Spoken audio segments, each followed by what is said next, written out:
Bonjour. Christine vous salue.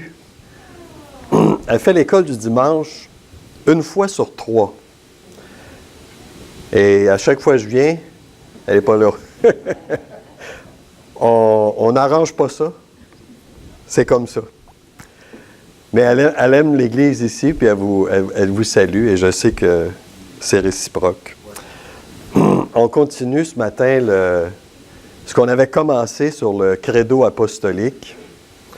Et on va lire quelques versets dans l'Évangile de Marc. Et peut-être redire que le credo apostolique n'est pas une prière qu'on récite en vertu de laquelle on va recevoir automatiquement des bénédictions, mais c'est une liste de doctrines qui ont été établies et que les premiers chrétiens récitaient. Évidemment, il n'y avait pas, à l'époque, publication chrétienne n'existait pas, donc il n'y avait pas de publication de livres. Ils apprenaient par cœur, et c'était une des façons d'apprendre la doctrine. Et au baptême, quand les nouveaux chrétiens se faisaient baptiser, évidemment, ce n'était pas une loi immuable, mais la plupart récitaient le credo apostolique pour annoncer à ceux qui étaient présents quelle était leur croyance. Et ça se faisait de façon publique, et c'était une façon d'apprendre la doctrine. Aujourd'hui, on est rendu à ce qui est en gras. Je crois en Jésus-Christ, son Fils unique, notre Seigneur, qui a été conçu par le Saint-Esprit, né de la Vierge Marie. Et on va regarder, a souffert sous Ponce Pilate, a été crucifié, est mort et a été enseveli, est descendu parmi les morts.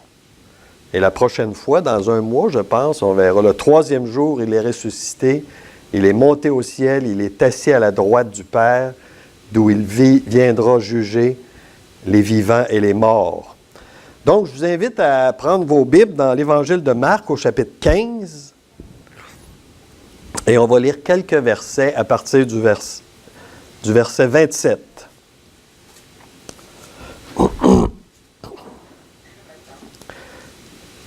Ils crucifièrent avec lui 2 brigands, l'un à sa droite, l'autre à sa gauche. Ainsi fut accompli ce que dit l'Écriture, il a été mis au nombre des malfaiteurs. Les passants l'injuriaient, il secouait la tête en disant, « Et toi qui détruis le temple et qui le rebâtis en 3 jours, sauve-toi toi-même en descendant de la croix. » Les principaux sacrificateurs aussi avec les scribes se moquaient entre eux et disaient, « Il a sauvé les autres et il ne peut se sauver lui-même. Que le Christ, le roi d'Israël, descende maintenant de la croix afin que nous voyions et que nous croyions. » Ceux qui étaient crucifiés avec lui l'insultaient aussi. La 6e heure étant venue, il y eut des ténèbres sur toute la terre jusqu'à la 9e heure. Et à la 9e heure, Jésus s'écria d'une voix forte, « Éloi, Éloi, lama sabachthani », ce qui signifie « Mon Dieu, pourquoi m'as-tu abandonné ?» Quelques-uns de ceux qui étaient là, l'ayant entendu dire, « Voici, il appelle Élie. » Et l'un d'eux courut remplir une éponge de vinaigre et l'ayant fixé à un roseau, il lui donna à boire en disant, « Laissez, voyons si Élie viendra le descendre. »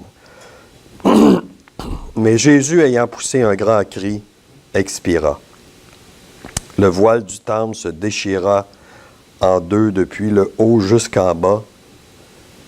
Le centenier qui était en face de Jésus, voyant qu'il avait expiré de la sorte, dit, « Assurément, cet homme était fils de Dieu. » On va arrêter là et on va prier. Notre Dieu et Père, on veut te remercier encore une fois pour les Écritures, combien elles sont précieuses à nos cœurs, combien elles renferment l'histoire de ton Fils, l'histoire du salut, et l'assurance qu'un jour on sera avec toi dans le ciel. On veut te demander de bénir les moments qui viennent, l'étude de ta parole. On veut te demander, notre Dieu, de parler à nos cœurs, dans le nom précieux du Seigneur Jésus. Amen. On a tendance à voir nos vies dans trois temps de verbe. Le passé, le présent et l'avenir. Ce qui nous est arrivé, ce qu'on vit actuellement et ce qu'on vivra. Et il y en a une partie qu'on ne sait pas, c'est à venir. Et on a tendance à voir l'Évangile un peu des fois avec les trois mêmes temps de verbe. Ce qui est arrivé, en fait avec surtout deux temps de verbe. Ce qui est arrivé, qui est très clair dans les Évangiles, dans la Bible. On peut relater, on peut voir qu'est-ce qui s'est passé. Ce qui va arriver, l'assurance qu'on a qu'un jour on sera avec le Seigneur dans le ciel et tout ce qui s'en vient, et oublier le présent. Comme si l'Évangile était passé et futur, mais pas présent. Comme si l'Évangile n'affecte pas nos vies actuelles. Comme si l'enseignement biblique était pour ceux du premier siècle et éventuellement révèle ce que sera notre vie avec le Seigneur. Mais l'Évangile est présent, a un impact présent sur notre vie aujourd'hui. Et j'espère que ce qu'on va voir aujourd'hui à travers le credo apostolique, cette portion du credo, aura un impact ou va affecter notre vie actuelle. On ne vient pas simplement... C'est pas le Reader's Digest qu'on lit, là. C'est la Sainte Bible. C'est la parole de Dieu qui est efficace sur nos vies, qui a un effet sur nos vies. On a le Saint-Esprit en nous, et le Saint-Esprit n'est pas un bibelot dans notre vie, mais il est un actif. Et dans le monde des affaires, quand on parle d'un actif, c'est quelque chose qu'on possède, qui a une valeur et qui nous affecte. Le Saint-Esprit est un actif. Et on parle aujourd'hui, a souffert sous Ponce Pilate. Et j'ai trouvé cette affirmation, une découverte archéologique en 69, les restes d'une pointe de fer. C'est drôle, mon petit... ça apparaît pas, là. Bon. Les restes d'une pointe de fer qu'on peut voir ici, qui, d'une longueur de 4,5 pouces, ont été incrustés dans l'os d'un talon d'un homme crucifié lors de l'administration de Ponce Pilate. Et j'ai mis cette inscription-là, je ne sais pas si vous pouvez voir, c'est écrit en latin, Pilatus. Pilatus, c'est notre homme. C'est Ponce Pilate. Et j'ai mis ça là pour montrer que pourquoi Ponce Pilate dans le credo apostolique? Est-ce que Ponce Pilate a été le seul responsable de la crucifixion de Jésus-Christ? Les Juifs ont été amplement responsables. Évidemment, les Romains. En quelque part, on peut dire que nous aussi, peut-être mon nom devrait être là. Mais pourquoi nommer Ponce Pilate?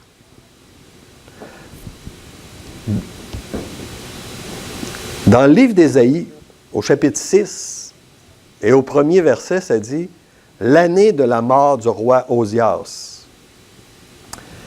À cette époque-là, on ne parlait pas d'histoire en termes de date, mais en termes de gens qui ont vécu. Et c'est pour ça que le nom de Ponce Pilate est écrit dans le credo. L'Évangile n'est pas de la mythologie. On n'est pas dans la mythologie grecque, romaine ou égyptienne. On est au début de l'histoire de la religion chrétienne, qui se date, qu'on peut retracer clairement dans l'histoire de l'humanité. Et la crucifixion de Jésus a eu lieu sous Ponce Pilate. Dans Luc 2, au verset 2, Ce premier recensement eut lieu pendant que Quirinius était gouverneur de Syrie. On parle du recensement qui a fait en sorte que Joseph et Marie sont revenus d'Égypte pour venir au recensement. Quirinius, ce n'est pas quelqu'un de tellement important, mais c'est qu'il vient fixer dans le temps cet événement. Et quand on dit qu'on est chrétien, quand on dit qu'on adhère à la foi chrétienne, on n'est pas dans une mythologie. La Bible ne commence pas, ou l'Évangile ne commence pas en disant « Il était une fois ». Quand une histoire commence comme ça, la suite est généralement pas vraie. Mais l'Évangile ne commence pas en disant « Il était une fois ». L'Évangile est un fait réel, quelque chose qui est réellement arrivé dans l'humanité. Personne ne peut dire que Jésus-Christ n'a pas existé, que Jésus-Christ n'est pas venu sur la terre. En dehors, évidemment, on a tout le récit biblique, mais même en dehors du récit biblique, il y a des écrivains qui attestent la présence de Jésus-Christ. Et dans le credo apostolique, a été crucifié sous Ponce, pas crucifié, mais a souffert sous Ponce Pilate, on vient fixer dans le temps cet événement-là. Quand René m'envoie des dates pour est-ce que tu es disponible, c'était le 24 mars 2019. 2019, c'est 2019 après Jésus-Christ. C'est ça que ça veut dire. Et chaque fois que quelqu'un écrit une date, il n'y a pas besoin d'être chrétien, il est en train d'affirmer que Jésus-Christ est venu sur la terre. 2019. Hein? Des fois, on voit ça dans des livres d'histoire, telle date, il y a BC, des fois il y a une date BC, ça veut dire Before Christ, avant Jésus-Christ, et AD, Anno Domini, l'année du Seigneur, l'année où le Seigneur est né. Donc, je ne veux pas m'étendre trop longtemps sur cette affirmation-là, a souffert sous Ponce Pilate, mais l'idée de cette expression-là est d'attester qu'on n'est pas dans la mythologie, qu'on n'est pas dans les contes de fées, on est dans la réalité, dans quelque chose qui s'est réellement passé dans l'humanité. C'est un fait historique vérifiable. Le prochain mot, c'est « a été crucifié ». A été crucifié. Franchement, le texte qu'on a lu dans l'Évangile de Marc, on lit le récit de la crucifixion dans les 4 évangiles et peut-être on vient à lire, ça coule facilement. Mais franchement, c'est difficile de lire ces textes-là, penser de qui est question et de lire ça comme on lit le journal. C'est extrêmement offensant pour nous, comme chrétiens, de lire de quelle façon le Seigneur Jésus a souffert. Et aujourd'hui, on est à l'ère des logos. Je suis certain que vous savez de qui on parle. Facile. Nike. Nike qui veut dire vainqueur en passant. C'est un mot grec. Desjardins. Apple. Et la croix. C'est quand même un peu étrange que je ne dirais pas ce qui nous définit, mais ce qui nous rapproche le plus dans tout ça, c'est la croix. Qu'on n'a pas choisi. On n'a pas choisi comme chrétien d'être identifié avec un instrument de torture. Parce que c'est ça, hein? La croix, c'est un instrument de torture. Si le Seigneur avait vécu au début des années 1900, en 1950, ça aurait été une chaise électrique. Et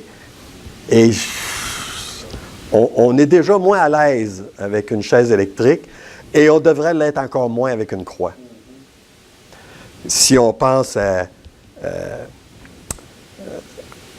toute la souffrance, toute la torture que cette image-là renferme.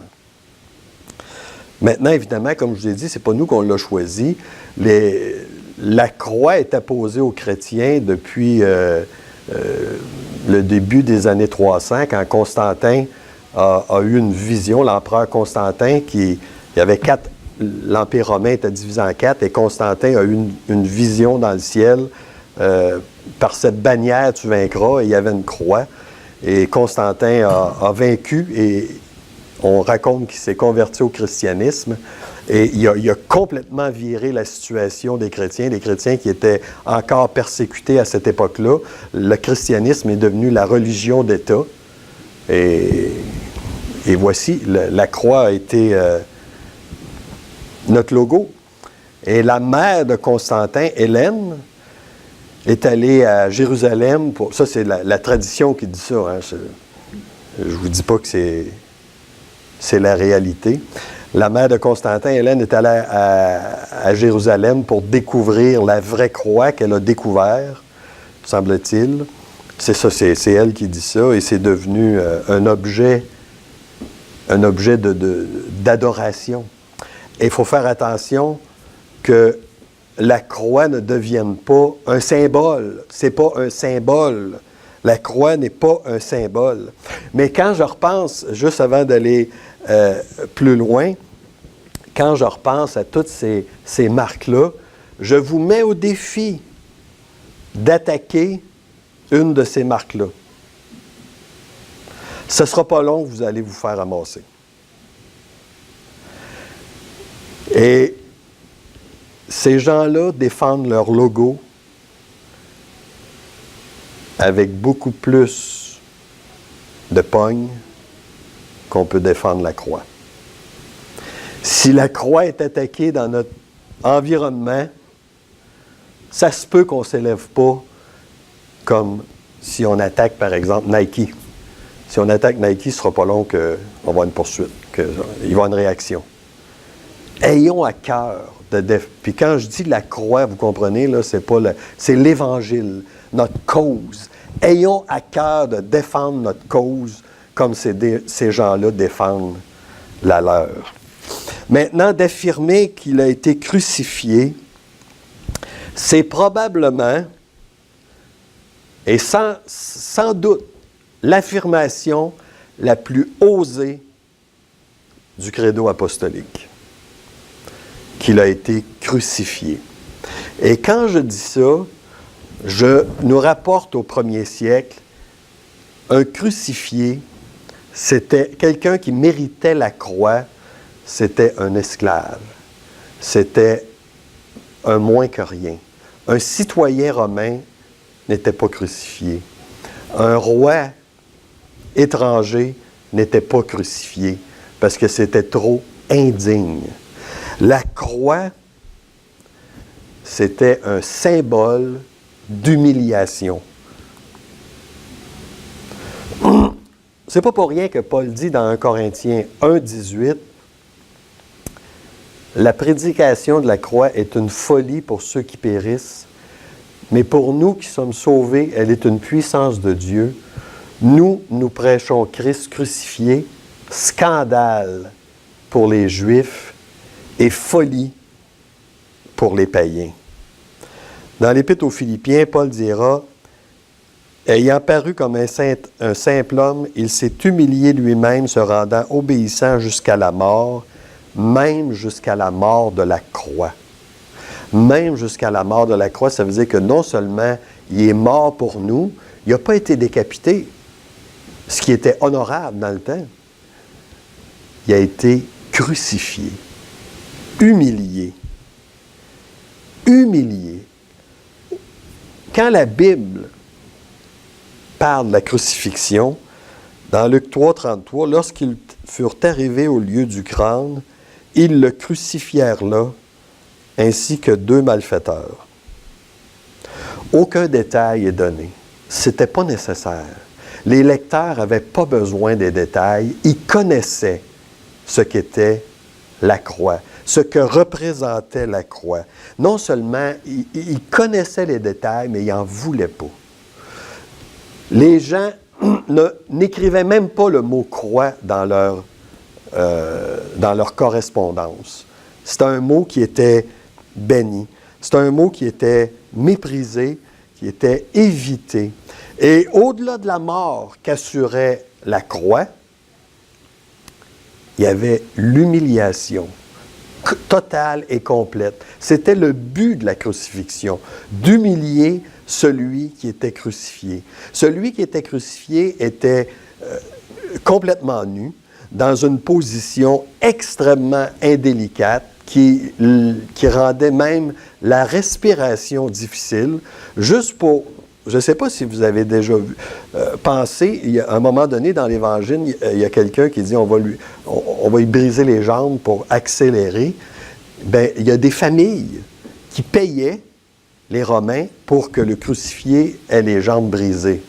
Imaginez, là, c'était plus favorable de briser les jambes que de le laisser souffrir. C'est pour dire à quel point la croix était extrêmement douloureuse. Un crucifié pouvait être sur la croix pendant plusieurs jours avant de mourir, généralement par asphyxie. Pas toujours, mais généralement par asphyxie. Ça pouvait être par trop de perte de sang, parce qu'avant ça, les crucifiés étaient fouettés. Mais c'est une mort extrêmement douloureuse. Mais je veux surtout insister sur l'humiliation. L'humiliation du crucifié. Toute dignité, tout respect lui était enlevé. Vous voyez, quand on a lu dans l'Évangile de Marc, comment on se moque de lui. Et bien sûr, le crucifié ne peut pas se défendre, quoique le Seigneur aurait pu se défendre, mais il a choisi de ne pas le faire. Et cette humiliation-là, ces moqueries, était commune, faisait partie du supplice de la croix. Et je me suis posé la question, lui, il a enduré ça pour nous. Il a enduré ce supplice-là, il a enduré l'humiliation, il a enduré les moqueries. Et je me suis posé la question, est-ce qu'il y a des situations dans notre vie chrétienne, ici à l'Église, ou en dehors, où je me sens offensé, où je me sens mal à l'aise avec une situation et où je vais essayer de m'élever et de faire valoir mon point, de mettre mon pied à terre. Tellement différent de ce que le Seigneur a vécu. Ayez en vous les sentiments qui étaient en Jésus-Christ. Les sentiments qu'il avait au moment qu'il était sur la croix, où il a accepté cette humiliation. Ayez en vous les sentiments qui étaient en Jésus-Christ.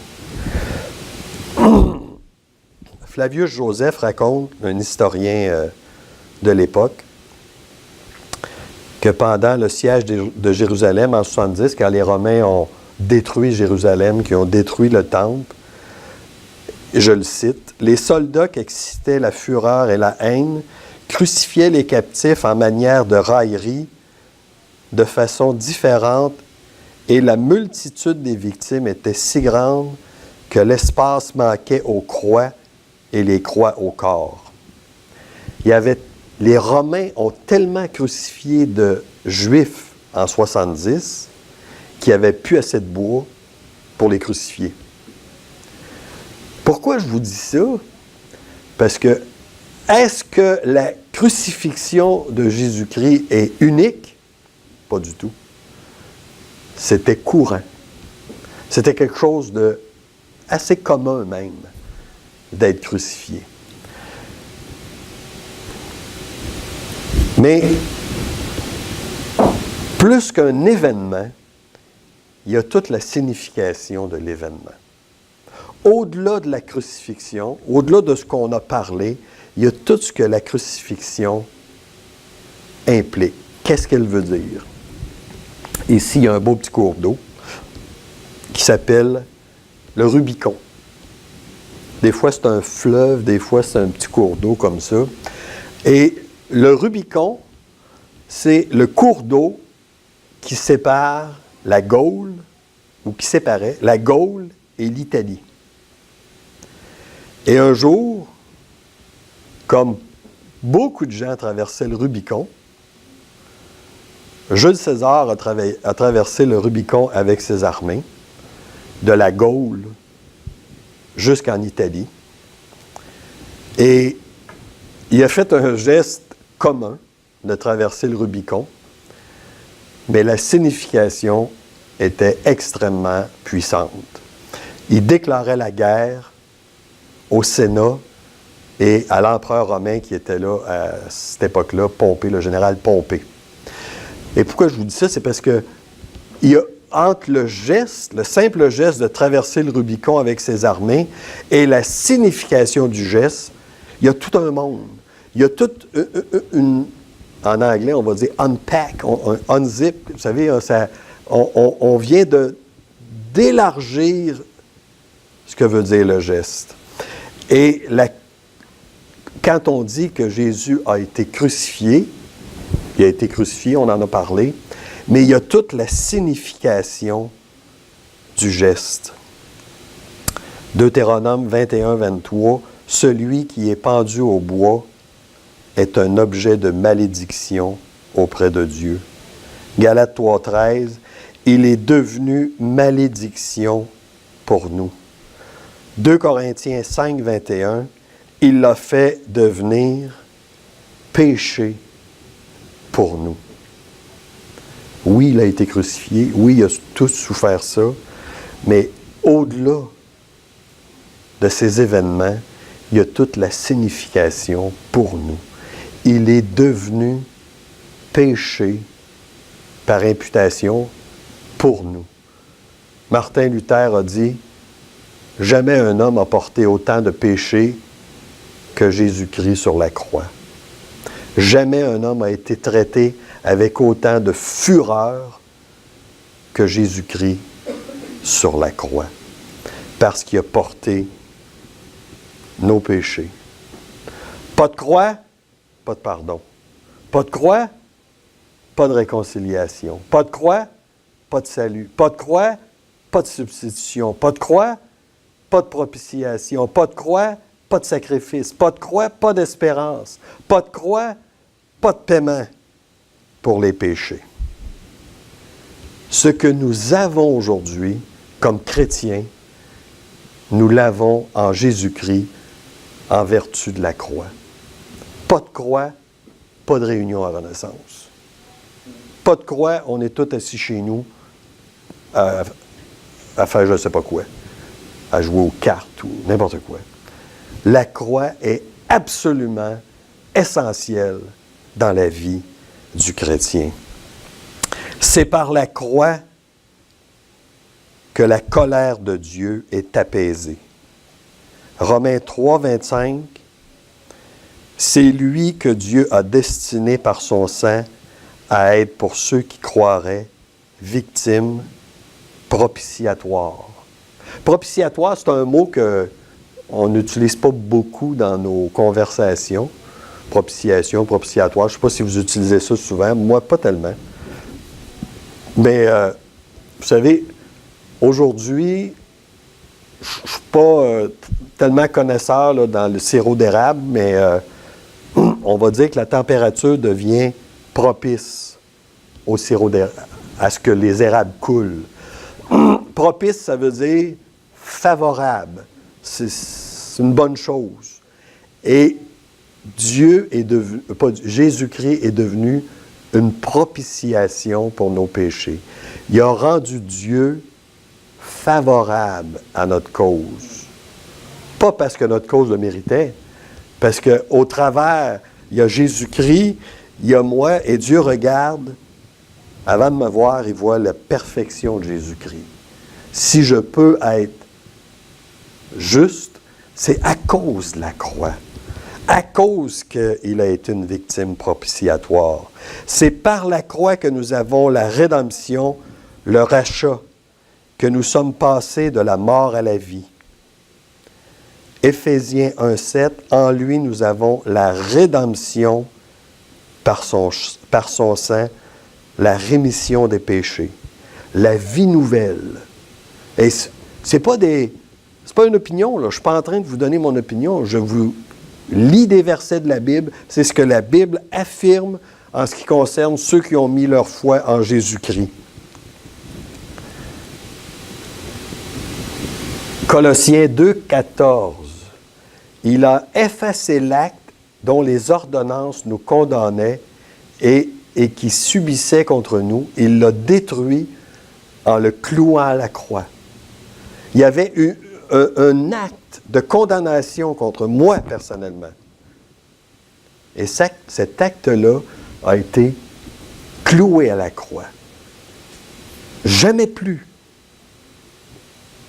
cette condamnation-là sera sur moi. C'est par la croix qu'on a le pardon des péchés. 1 Pierre 2, 24. C'est par la croix que les forces de l'ennemi ont été vaincues. Colossiens 2, 15. Il a dépouillé les dominations, les autorités, les a livrées publiquement en spectacle, en triomphant d'elles par la croix. Et par la croix aussi, il nous a laissé un exemple. Matthieu 10, 38, « Celui qui ne prend pas sa croix, qui ne me suit pas, n'est pas digne de moi. Si quelqu'un veut venir après moi, qu'il renonce à lui-même, qu'il se charge de sa croix et qu'il me suive. » Évidemment, on ne parle pas d'un bout de bois là, à porter, mais on parle de vivre la vie chrétienne. Jamais le Seigneur a dit que la vie chrétienne sera facile. Il y aura des épreuves, il y aura des difficultés, il y aura des moments qu'on veut éviter, mais le Seigneur dit « Charge-toi de ta croix et suis-moi. » S'il avait dit « Charge-toi de ta croix puis vas-y », je ne sais pas trop où aller. Mais il dit « Suis-moi. » Suivons son exemple. Et je ne sais pas qu'est-ce que vous vivez actuellement. Je ne sais pas quelles épreuves sont dans votre vie, ou s'en viennent, peut-être vous voyez ça venir. Mais pensez un peu aux disciples qui avaient tout abandonné, qui avaient tout mis leur confiance en Jésus-Christ. Et qu'un beau vendredi, là, ils se retrouvent au pied d'une croix, où leur maître est là sur la croix, qui est en train de mourir. Eux, là, ils ont, comme on dit, là, ils ont tout gagé là-dessus. Là. Ils ont tout mis leur confiance. Là. Ils n'ont plus rien. Là. Et peut-être qu'ils se disent, regarde bien ça, comment il va descendre. Je ne sais pas comment il va... qu'est-ce que Dieu va faire, mais il ne se passe rien et il meurt. Il meurt. Mon Seigneur est mort. Où est Dieu? Qu'est-ce que Dieu a fait? Dieu n'a rien... C'était pas vrai, cette histoire-là. Dieu n'a rien fait pour sauver son Fils. On est dans la plus grosse épreuve de notre vie et Dieu ne fait rien. Non, Dieu ne fait pas rien. 3 jours après, on va éclaircir l'idée des 3 jours quand on va arriver à ce moment-là. Là. Mais le dimanche, il est ressuscité. Pendant qu'on pense que Dieu ne fait rien dans notre vie, qu'il ne se passe rien, que Dieu est occupé à d'autres choses que nos épreuves, que de s'occuper de nous, Dieu sait exactement ce qui se passe. Et même si le Seigneur meurt, c'est pas fini. C'est pas fini. Le plan de Dieu va s'accomplir. Et le plan de Dieu va s'accomplir dans votre vie. Dieu n'est pas en train de l'échapper si vous vivez quelque chose de difficile. Est mort et enseveli. C'est jusqu'à moins quart, hein, René? Ça serait comme de l'eau. Comment qu'on fait pour reculer ça? Non, je vais regarder, je fais ça vite. Est mort et enseveli. Le Nouveau Testament met beaucoup d'efforts pour attester que le Seigneur est mort. Parce qu'au 1er siècle, au 2e siècle, il y avait beaucoup d'hérésies qui disaient que le Seigneur Jésus n'était pas un vrai homme, qui n'est pas vraiment mort. Je ne sais pas si vous avez déjà entendu le mot docétisme. C'est une doctrine qui vient d'un mot grec qui veut dire paraître, sembler, qui disait que le Seigneur paraissait comme un vrai homme, mais il n'était pas un vrai homme. Il était un esprit. Et le Nouveau Testament met des efforts pour montrer que le Seigneur est réellement mort, physiquement mort, parce qu'il était un vrai homme. Et l'idée de « est mort et enseveli » vient de là. On a parlé de la signification de sa mort, je ne reviendrai pas là-dessus, mais il est réellement mort. C'était un vrai homme.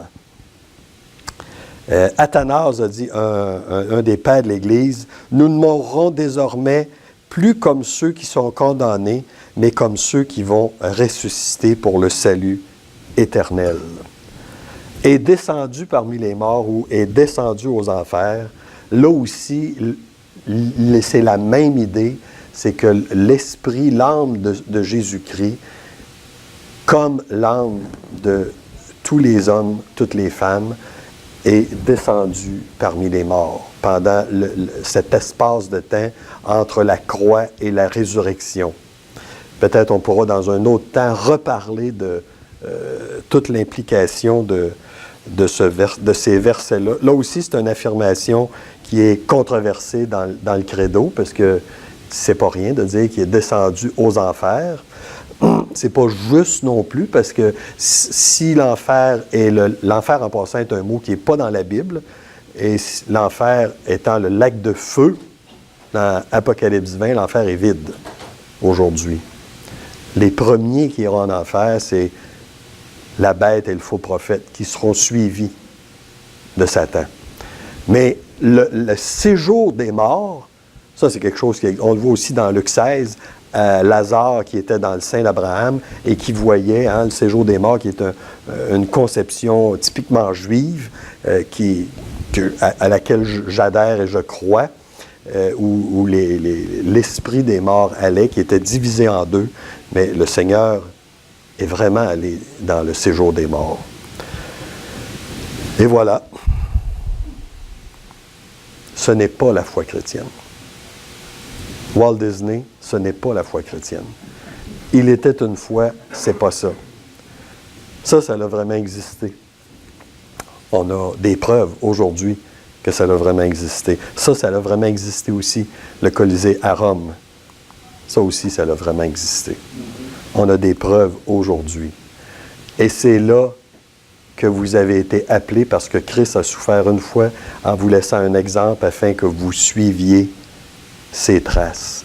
On ne vit pas au crochet d'un conte de fées, on vit selon la réalité de l'Évangile. On a une espérance qui est réelle. Je pense que c'est la première... je pense que c'est l'épître de Tite ou la deuxième épître à Timothée qui dit que notre espérance, c'est Jésus-Christ. Jésus-Christ, notre espérance. Notre espérance. Nous, on n'espère pas gagner comme ceux qui espèrent gagner à la loterie, c'est que peut-être qu'ils ont une chance. Nous, notre espérance, pas qu'on a peut-être une chance, c'est une certitude. C'est Jésus-Christ. On va prier. Et je m'excuse d'avoir... René est venu me dire qu'il avait fait des changements pour écourter la réunion. Moi, je prends plus de temps. Notre Dieu et Père, on veut te remercier parce qu'on a une espérance qui est vivante et réelle, qui est dans le ciel et qui s'appelle Jésus-Christ. Une espérance qui nous assure que notre sécurité éternelle est garantie et payée.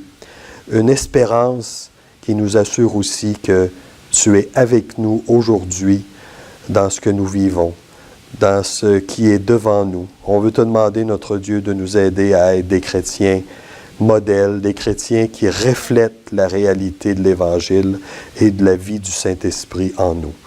Dans le nom précieux du Seigneur Jésus. Amen.